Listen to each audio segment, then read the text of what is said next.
Сәлем достар, бүгін мен сендерге қала жаңбырды токабокадан жауғызуға болатынын көрсетемін. Ең бірінші біз осы жерге кіреміз, мен көрсеткен. Енді біз екінші этажына барамыз қазір. Так, достар, біз екіншісіне келдік. Енді бұл жерде жаңбыр жауғызатын осы не бар. И потом біз бұны бір жерге шығарып алуымыз керек.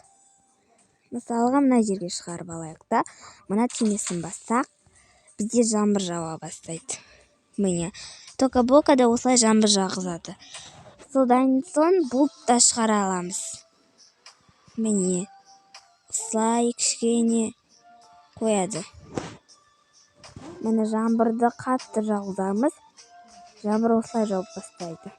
Содан кейін жаңбырды осылай бассақ, болды, қояды жаңбыр. Вот, короче, осылай. Егер сіздерге менің видеом ұнаса, лайк басып тіркеліп кетіңіздер. Всем пока!